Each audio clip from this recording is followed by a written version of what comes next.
Qu'il y a une différence de rythme particulière entre l'EDEC et la Cato? Est-ce qu'il y a eu une vraie coupure entre votre rythme avant et après école de commerce? Bah enfin, clairement, c'est le jour et la nuit parce que à la Cato, enfin, je me souviens que moi, à partir de janvier, c'était vraiment le tunnel tâches, TOEIC, entretien, etc. Et en fait, on arrive à l'EDEC. Déjà, tout le premier mois, jusqu'à presque mi-octobre, c'est dédié au recrutement. Donc, on postule aux assos. Donc, moi, par exemple, j'avais postulé à 6 assos. Je me retrouvais à faire 2 soirées par soir pour voir les différents membres des différentes assos, et ça sur tout septembre. Donc c'est vrai que les cours, ça passe complètement à la trappe en septembre. Enfin vraiment, voilà. C'est super compliqué de suivre. Et ensuite, enfin, le truc est bien fait. Ensuite, les recrutements se finissent. On a les mi-termes. Bon, nous, on en avait 2 ou 3, il me semble. Il n'y avait rien de fou. Et ensuite, on a une semaine banalisée avant les partiels. Donc, on a le temps de travailler. Et puis surtout, moi, je dois avoir cours 3 jours, 3 ou 4 jours par semaine. On a pas mal de trous, pas mal de cours qu'on apprend en e-learning. Donc, c'est vrai qu'on a quand même le temps de travailler sur les jours où on n'est pas sur le campus. Mais voilà, mais c'est vrai que le rythme au début, enfin, ouais, faut s'accrocher. Ça revient à peu près au même que Anna. J'avoue que je suis un peu nuit en vrai. Moi, j'étais enfermée de 8h à 23h pendant un an en L3 à la BX, soit pour les assos, pour la licence, ou pour le stage et le TOEIC. Donc, arriver à l'EDEC, ça a été un peu la libération, mais en même temps, on se retrouve avec beaucoup trop de temps et pas beaucoup de choses à faire. Donc, voilà, mais pareil, il y a les recrutements, toute la période de recrutement. Je vous conseille vraiment de vous mettre en asso et de suivre les recrutements parce que ça fait un projet en plus en début d'année et du coup, ça remplit un petit peu les journées. Et que moi, après ma L3, j'avais aucune envie d'être en asso. Mais on se rend vite compte que si on a envie de rencontrer du monde, si on a envie d'appartenir à quelque chose, être dans une asso, ça facilite énormément. Et ça prend, mine de rien, ça occupe nos journées. Pas toutes, mais nos journées. Et moi, ça m'est arrivé d'avoir pendant un mois et demi 3 heures de cours par semaine. Donc voilà, le rythme n'est pas non plus trop dur. Et toi, Manon? Bah, du coup, ça va un peu revenir au même que ce que tout le monde disait, mais c'est vrai que bah, on arrive en école, premier mois, c'est le mois des recrutements, donc on sort beaucoup. Pour le coup, on n'est pas trop concentré en premier lieu sur les cours. Mais pour autant, c'est un mois qui est vraiment cool, on va dire. C'est là où vraiment vous découvrez un peu l'atmosphère EDEC, etc. Et vous commencez à vous faire vos premiers potes, etc. Donc c'est vraiment cool. Après, du coup, c'est vrai qu'on n'a pas beaucoup d'heures de cours par semaine, on va pas se mentir. Je pense que si on a 1 ou 2 cours par jour, c'est le maximum. Euh, Mais après, voilà, c'est un rythme qui est différent. Faut s'y faire parce que après, on rentre un peu aussi dans la spirale de, bah, on fait pas grand-chose, donc on n'a pas trop envie de travailler non plus. On a envie de sortir avec nos assos, faire nos projets associatifs parce qu'en général, c'est toujours, enfin, quand on rejoint une asso, on a vraiment énormément de choix. Donc voilà, vraiment, vous avez vraiment moyen de rejoindre une asso qui vous correspond vraiment. Donc vous avez trop envie de vous impliquer dedans, etc. Et c'est vrai que bah, les cours, on est un peu moins organisé derrière. Donc je vous conseille quand même de rester un peu organisé, plus que ce que moi j'ai pu faire, honnêtement. Après, vous avez toujours du temps, voilà, pour travailler, mais c'est vrai que plus on a de temps, plus on sait pas trop quoi en faire, mais en même temps, on bosse pas trop. Enfin, c'est un peu un cercle vicieux. C'est vrai que par rapport à la Cato, c'est complètement différent. Mais honnêtement, dès que vous avez trouvé votre rythme, c'est vrai que le début d'année, c'est compliqué de trouver son rythme parce que tu arrives en asso, tu arrives dans l'école, tu connais pas trop les cours, etc. Mais après, à partir du mois d'octobre, novembre, franchement, vous avez trouvé votre rythme et c'est là que vous commencez à bien travailler, à bien prendre votre rythme, etc.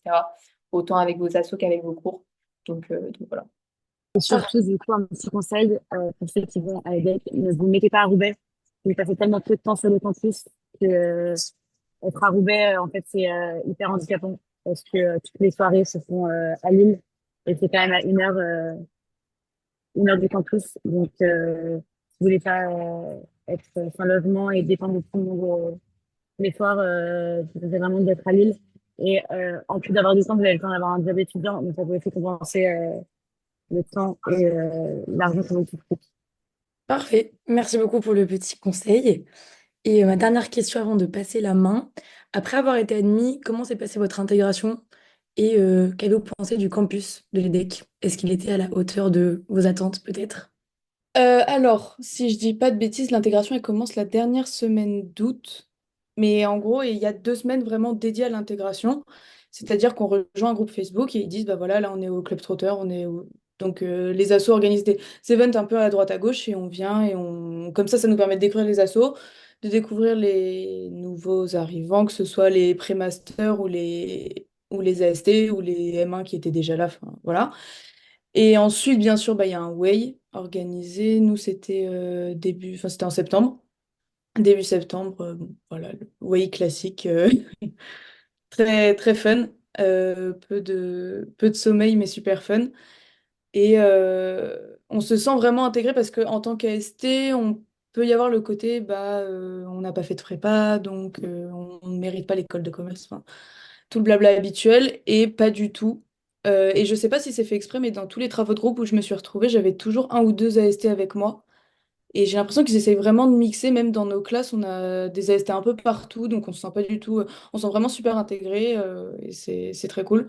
Et puis même, toutes les assos sont super open, elles font en sorte qu'on se sente à l'aise, parce que forcément, c'est pas facile d'arriver dans une école en tant que M1, tout le monde se connaît déjà à peu près. Donc, non, mais enfin, j'ai pas eu de sentiment d'être délaissée ou d'avoir du mal à m'intégrer. Enfin, pour le coup, c'était assez simple. Au niveau de l'intégration, en vrai, c'est hyper ouvert. En gros, il y a 600 prémasters, donc histoire de prépa, 200 AST et 200 internationaux. Donc, que ce soit des vrais internationaux ou des personnes qui ont étudié à l'étranger, ou des Français qui ont étudié à l'étranger. Et comme disait Anna, au niveau des assos, c'est hyper open, etc. Le Way, enfin, la particularité du Way, c'est qu'on est obligé de s'abonner une asso et on fait le Way avec une certaine asso, une asso en particulier. Donc, ça permet de bien connaître l'asso et de faciliter l'intégration.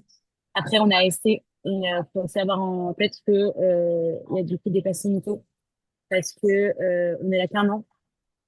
Donc, les assos vont vachement privilégier les pré-masters qui sont là 2 ans et qui vont pouvoir reprendre l'assaut. Mais en vrai, je pense que, enfin, pour le contraire, tout le monde trouve globalement son compte. Et si t'as pas d'assaut, c'est pas très grave, ça t'empêche pas d'avoir des potes, ça t'empêche pas d'être intégré. Et au niveau des locaux, il y avait ça comme question aussi, non? Oui, par rapport au campus. Ouais, le campus, en vrai, il est génial. Juste, bon, il est un peu loin de Lille, mais franchement, ça se fait vu qu'on a pas beaucoup de cours. Enfin, au niveau des tout est neuf, donc c'est trop bien. Il y a une piscine, il y a une salle de sport. Il y a plein de clubs de tennis, enfin pas de tennis, de sport, pardon, qu'on peut rejoindre en compète ou pas. Donc franchement, non, c'est plutôt bien fait. Plutôt bien fait et tout est neuf. Il y a eu une cantine, il y a un petit Auchan dans le campus. Il y a une BU, il y a une salle de repos hyper importante, une salle de sieste. C'est génial ça. Et voilà, franchement, il y a globalement tout. On a une petite question dans le chat avant que tu continues à répondre à la question, Manon. Quelqu'un demande quels assos vous recommandez, toutes les trois. Je pense quand même en fonction des années. Après, c'est les plus gros assos qui vont le plus recruter. Donc, je pense, c'est pas aussi. Enfin, moi, le fait que l'ENR, mon asso, on fait beaucoup d'AST. Euh, au JO, 5-7, je dirais aussi. Donc, au JO, c'est asso omnisport. Et, enfin, en fait, c'est asso de tennis. Et après, en vrai, globalement, les assos recrutent pas mal d'AST.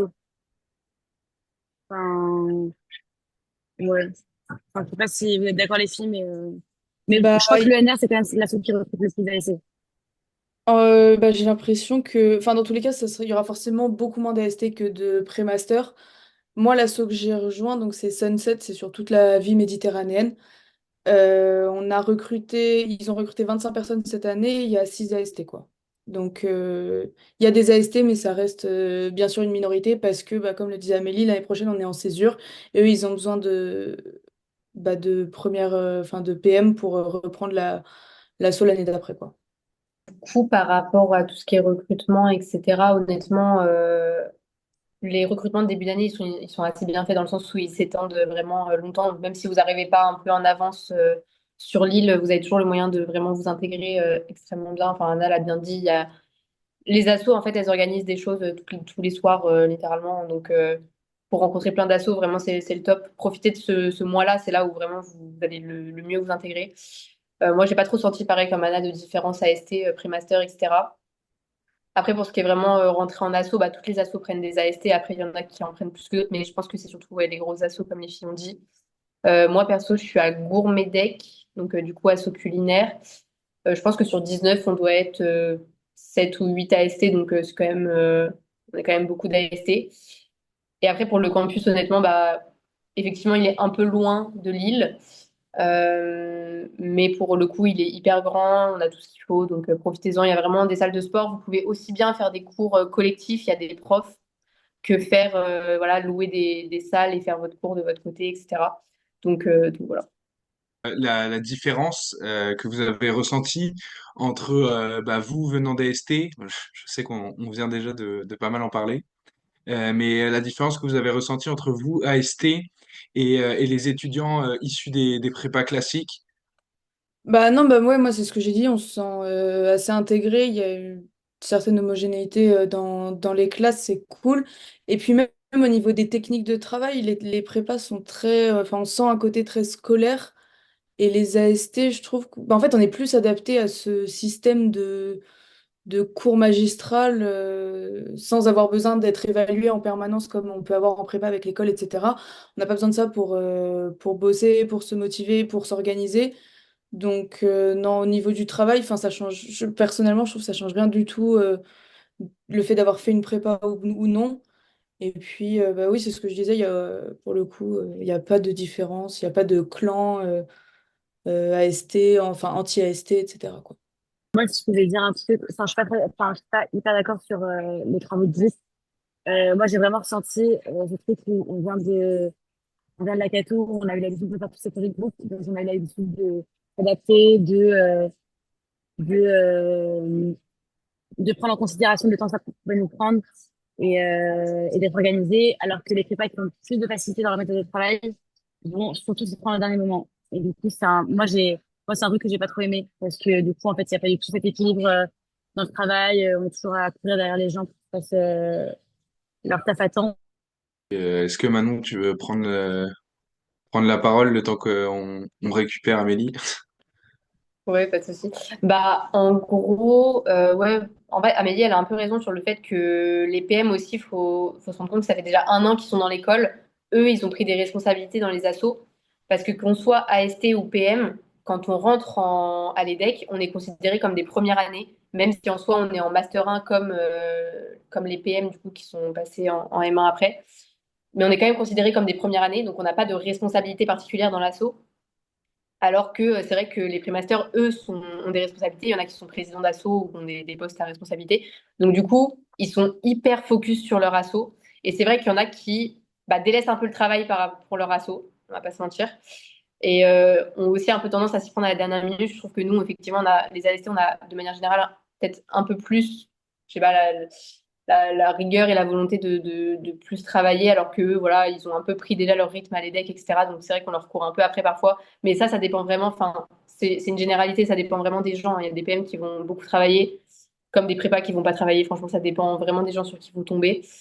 Et après, sinon, honnêtement, bah, je pense qu'on l'a déjà dit plusieurs fois, mais honnêtement, il n'y a vraiment pas de différence entre AST et PM, et c'est surtout grâce aux assos. Parce que comme en fait, on est considéré comme un 1A, qu'on soit AST ou PM, honnêtement, ça change rien en termes d'intégration. Euh, C'était plus du coup pour parler de la vie associative, encore une fois. Vous nous avez toutes les deux parlé de vos assos. Est-ce que vous pouvez un peu plus étayer le processus d'intégration? Donc, vous nous avez parlé de semaines d'inté et qu'on partait au Way avec une asso. Est-ce que vous pouvez nous dire du coup comment ça se passe? Est-ce que c'est les assos qui vous démarchent ou est-ce que c'est à vous de faire le premier pas, enfin, se mettre en avant? Bah oui, en gros, il y a la présentation de toutes les assos dans un immense amphi. Donc, je sais plus exactement combien il y a d'assos, mais c'est une soixantaine, il me semble. Enfin, je sais plus. Donc, il y a ça. Et ensuite, toutes les assos se retrouvent dans le gymnase et on va voir chaque asso qui nous intéresse individuellement et on prend rendez-vous pour un premier tour. Donc, on a 2 tours. avec des entretiens de enfin, personnalité, c'est juste pour voir si en gros on est sympa. Et ensuite, on a un travail à faire en fonction du pôle pour lequel on postule.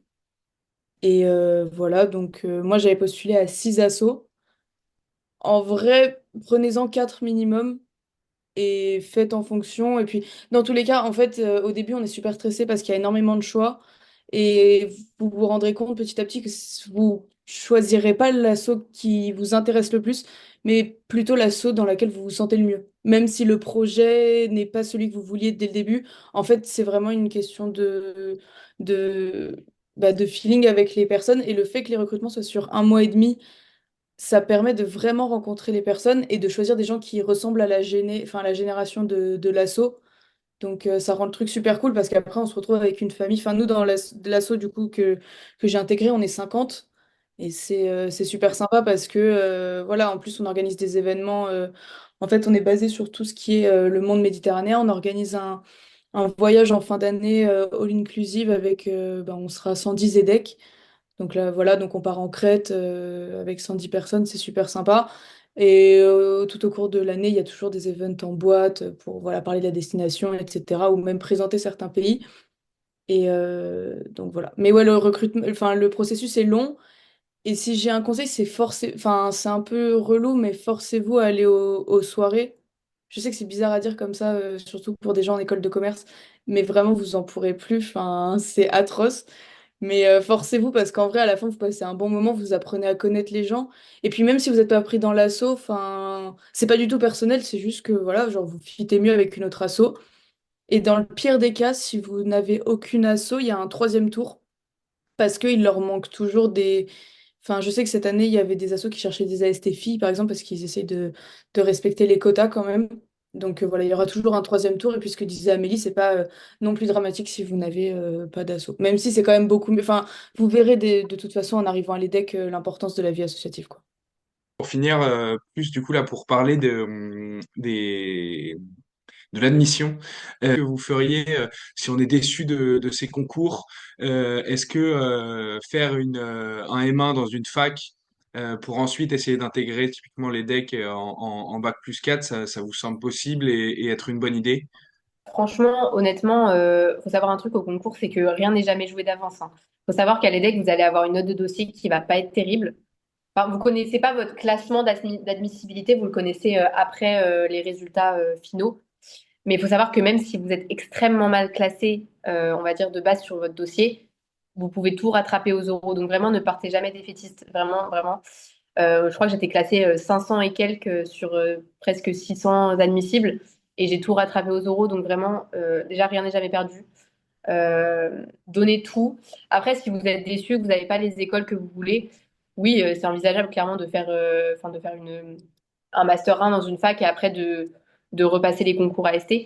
Après, tout dépend de vous, ce que vous voulez. Tout dépend, on va dire, voilà, quelles écoles vous avez eues, ce que vous visiez, etc. Les spécialités qui vous correspondent aussi, parce que une école, enfin un classement, c'est bien, mais honnêtement, regardez aussi les écoles avec les spécialités qui vous correspondent le plus, etc. Mais c'est clairement envisageable, hein. Il y a beaucoup, beaucoup d'AST qui ne sont pas du tout des L3 actuellement à l'EDEC, hein. Je connais des AST, ils ont 22 ans, hein. Donc vraiment, rien n'est jamais perdu pour rentrer en école. Donc voilà, vous ne faites pas de soucis par rapport à ça. Ah oui, non, mais comme ce que disais maintenant, ça peut être une bonne idée. Après, il y a toujours l'option année de césure. Enfin, moi, il y a soit des AST qui sont plus âgés, soit des AST qui n'ont pas eu ce qu'ils voulaient. Ils ont fait une année de césure ou des stages dans des gros corporates, ce qui leur a permis d'avoir des gros noms sur le CV et de rendre le truc plus intéressant. Et en fait, à l'EDEC, ce qui est super, c'est que c'est assez diversifié. Donc, vous trouverez toujours votre place, même si votre parcours peut paraître atypique. Et puis, à notre échelle, enfin, un an, c'est rien, il n'y a rien de perdu. Tout à l'heure, j'avais cours avec quelqu'un qui avait 25 ans en M1, quoi. Donc, vraiment, il n'y a aucun souci. Écoutez, si on a des questions peut-être avant de conclure dans le chat. Moi, j'ai une petite question. Yes, bah, je te laisse la parole. Merci. En gros, c'est plutôt pour les filles qui ont rejoint du coup l'année dernière parce que c'est très centré sur les concours. Là, du coup, on est en janvier et c'est un peu la dernière ligne droite. Et pour les gens qui sont pas encore satisfaits ni de leur ni leur score au TAJ, ni leur score de TOEIC. Est-ce que vous pensez que c'est possible de passer les deux en même temps? Ou est-ce que vous nous conseillez de d'abord tout miser sur le TAJ et après de passer le TOEIC, etc. Bah, franchement, honnêtement, enfin, si vous êtes déçus de vos scores, vous inquiétez pas, je l'étais aussi à la même période, vraiment. Après, un conseil, le TOEIC, on va dire, c'est là où vous pouvez grappiller enfin, pas mal de points assez rapidement. Donc, on va dire, si vous pouvez vous débarrasser, on va dire, du TOEIC en premier, c'est plus simple. Après, vous concentrer sur le stage parce que ça arrive, on va dire, un peu après. Donc, essayez de passer le TOEIC quand même en premier. Mais vous inquiétez pas, franchement. Voilà, on n'était tous pas hyper satisfaits de nos scores à ce moment-là. Il vous reste une dernière chance pour le stage et pour le TOEIC en soi, vous pouvez le passer autant de fois que vous voulez. Mais franchement, rien n'est perdu. Rien n'est perdu. Tout va bien se passer. T'inquiète pas. Ok, merci. Et Anna, t'es d'accord? J'espère. Oui, bah, c'est ce que j'allais dire. Bah, pareil que Manon, je n'étais pas du tout satisfaite de mon score en janvier. Et c'est vrai que le TOEIC, en fait, TOEIC et TAJ, je trouve que c'est. On le travaille pas de la même façon, donc limite, vous pouvez vous faire une après-midi TAJ et vous détendez, entre guillemets, avec un peu de TOEIC. Enfin, ce que je veux dire, c'est que l'anglais, c'est jamais compliqué à travailler. C'est plutôt sympa. Vous regardez des séries en anglais, juste faites en sorte que votre quotidien soit un peu rythmé par de l'anglais. Dans tous les cas, les decks, vous aurez tous vos cours en anglais, donc dites-vous que c'est super important. Et bah, ce que disait Manon, ouais, le TOEIC, c'est important, il faut grappiller des points et vous pouvez le passer quand vous voulez. Après, bon, ça a quand même un coût. Mais ouais, c'est vrai que. Mais ouais, non, vous inquiétez pas pour tâche TOEIC, ça va bien se passer. Et puis même, par exemple, Manon disait elle n'était pas satisfaite par son score. Et puis, ça rentre dans la note de dossier. Mais pareil que Manon, moi, j'étais dans les 530e avec mon dossier. Et aux euros, j'étais troisième sur liste d'attente, quoi. Donc, voilà. Ça peut toujours, euh, ça peut toujours aider, quoi. Donc, misez pas trop non plus sur le dossier. Enfin, je veux dire, il y a les euros qui sont importants aussi à travailler après, quoi. Merci, c'est rassurant. Bah, écoutez, les filles, merci beaucoup du temps que vous nous avez accordé et de tous les conseils que vous avez pu nous donner. Les partages d'expérience, c'est toujours très important pour nous qui sommes encore en train d'affiner notre projet pour intégrer les écoles. Euh, Merci à tout le monde d'avoir suivi la conférence. On se retrouve mercredi, pareil, 19h30. Cette fois-ci, ce sera pour Kedge. Donc voilà, Ah, merci à tous d'être venus. je Oui, voulais pardon juste Anna. dire, oui, si vous avez encore des questions, des soucis, je sais pas, vous voulez faire des entretiens, bah, contactez-nous sur, enfin, je sais pas, LinkedIn, Messenger, Insta, comme vous voulez. Enfin, moi, ça me fait Carrément. hyper plaisir de même d'être là ce soir pour parler, parce que l'année dernière, je regardais la conférence et c'est vrai que ça m'avait pas mal apporté. Donc, n'hésitez pas si vous avez besoin d'aide, on reste, enfin, moi, je reste dispo, en tout cas, il y a pas de souci. Ouais, Pareil. pareil. J'ai des documents s'il y a besoin, TOEIC, Mm. le stage. Donc franchement, n'hésitez pas. Et pour ceux qui sont pas en prépa, franchement, en prépa de Franck, la sup, c'est pas perdu en vrai. Et on est plein à être à l'EDEC. Il y en a plein qui sont à l'ESCP depuis l'année dernière et qui ont ni fait prépa 3 ni la sup.